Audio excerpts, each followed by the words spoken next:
Merci de votre fidélité renouvelée à la première radio-télévision communautaire du Sénégal. Mesdames et messieurs, bonjour et bienvenue dans ce flash d'information que nous allons démarrer avec la santé à Touba. L'hôpital Madlatoul Fawzeyni a réceptionné son bâtiment R+5 plus d'un an après son inauguration. Avec cette infrastructure, cet établissement, ce centre hospitalier, autant pour moi, offre désormais un cadre plus moderne et performant, tant que pour les patients que pour les professionnels de la santé. Je vous propose d'écouter Dr Martarlo, directeur général sortant de cet établissement. Il est au micro de Falunda. Là, avec vous, et procéder au déménagement des différents services qui étaient au niveau du bâtiment central dans le nouveau bâtiment R+5. Vous savez que depuis 5 ans, voire même 6 ans, il y a un projet de construction d'un bâtiment R+5 qui a été initié par l'État du Sénégal, le ministère de la Santé. Aujourd'hui, nous avons le plaisir de réceptionner ce bâtiment et de procéder au déménagement. Je rappelle que ce bâtiment doit abriter 4 services. Donc, il y a la maternité, il y a également le service de chirurgie générale, le service de réanimation et le bloc opératoire. Donc ce sont ces 4 services qui étaient dans le bâtiment central, l'ancien bâtiment central, qui vont déménager ici. Et il y aura quand même une augmentation de la capacité d'accueil.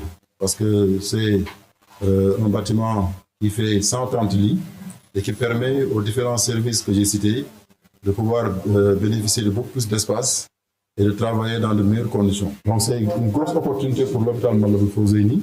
Et ça permet vraiment d'améliorer la qualité de la réponse par rapport à la demande de soins. Donc c'est quelque chose qui est extrêmement important, que les gens saluent. Et nous, on en profite également pour remercier les autorités du Sénégal, donc le ministère de la Santé, l'ensemble des autorités religieuses et coutumières qui sont là au niveau de Touba, qui ont apporté leur contribution pour qu'on puisse en arriver à ce stade-là.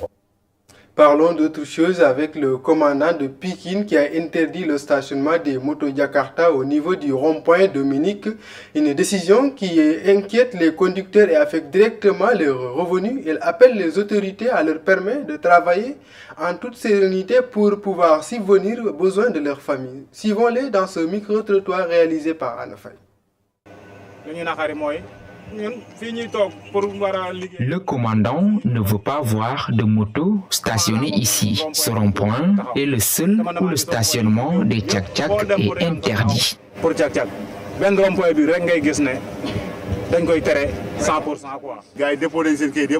Nous avons déjà déposé nos dossiers pour les mutations et l'obtention des plaques. C'est ici que nous souhaitons exercer notre activité.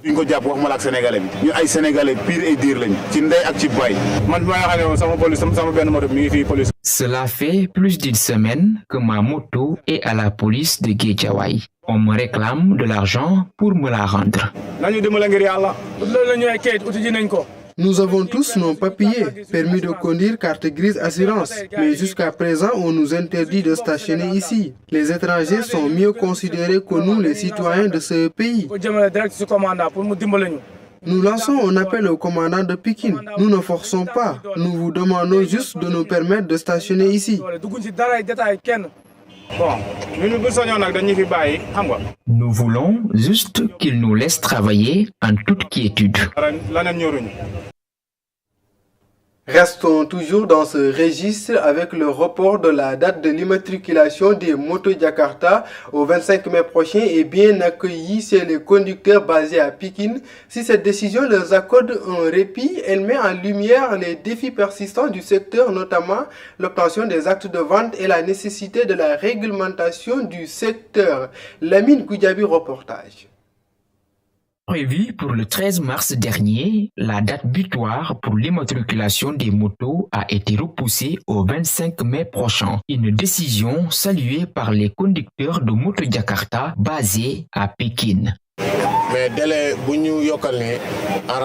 La prolongation du délai nous arrange vraiment car le travail n'est pas facile et ça ne marche pas. Ce n'est pas sûr de conduire une moto sans avoir un permis, une carte grise et une assurance. Et cela en cas d'accident, seul le CMC ne peut pas garantir ta sécurité ni ta protection.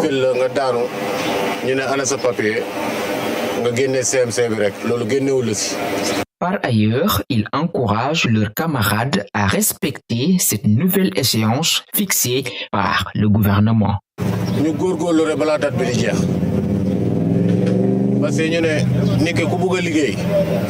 Nous demandons à nos camarades de prendre toutes les dispositions pour rester dans les délais édités par l'État. On nous avait donné 3 mois et on augmente 2 encore. Donc il faut faire tout pour respecter la décision du gouvernement. Tout conducteur de moto, nous te prions d'aller immatriculer ta moto comme l'a indiqué le gouvernement.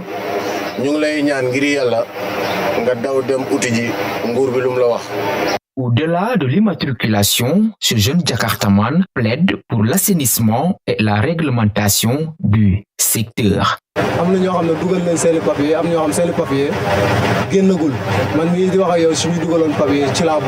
a des conducteurs qui ont déjà déposé leurs papiers, mais jusqu'à présent, ils n'ont pas de retour. Moi-même, je fais partie de ce lot-là, mais il y a certains qui n'ont pas encore déposé. Nous leur recommandons d'aller déposer car cela va permettre de mieux assainir ce secteur.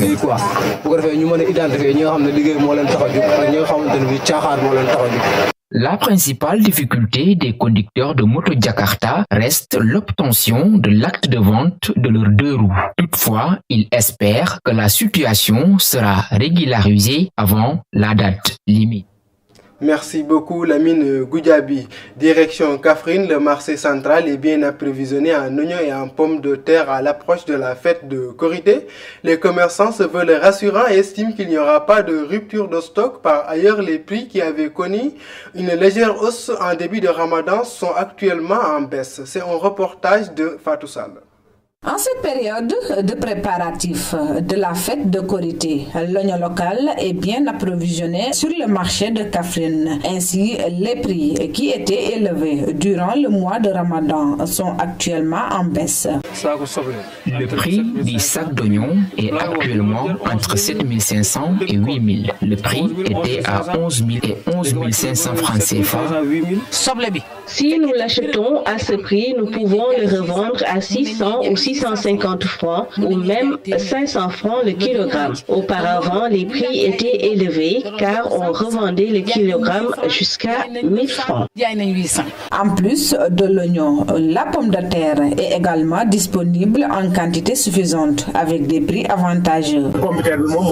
Le prix de la pomme de terre est plus bas actuellement car nous vendons le sac entre 6 000 et 6 250. Le prix le plus élevé, c'est 6 250.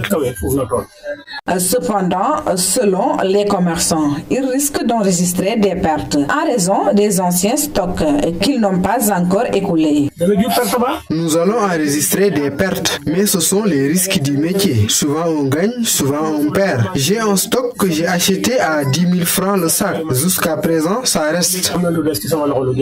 Malgré cette situation, ces commerçants estiment que les stocks actuels d'oignons et de pommes de terre sont suffisants pour approvisionner la population kaffrinoise et que toutes les bourses peuvent y accéder.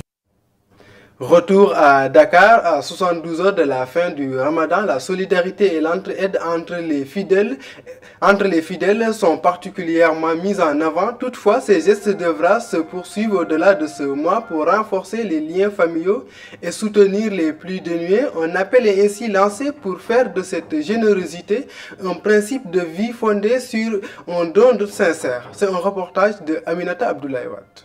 Le mois de Ramadan touche à sa fin, mettant en valeur les gestes de solidarité et d'entraide entre les citoyens. Nous nous entraidons durant ce mois béni, car c'est aussi notre manière de vivre pleinement le Ramadan.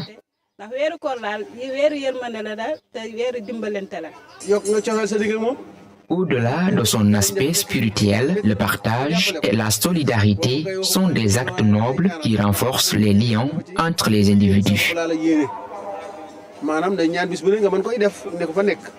Pourtant, ces comportements devraient se poursuivre au-delà de cette période afin de renforcer les liens familiaux. Le partage ne doit pas seulement se limiter au mois de Ramadan. Dieu bénit toujours ceux qui font preuve de générosité en toutes circonstances.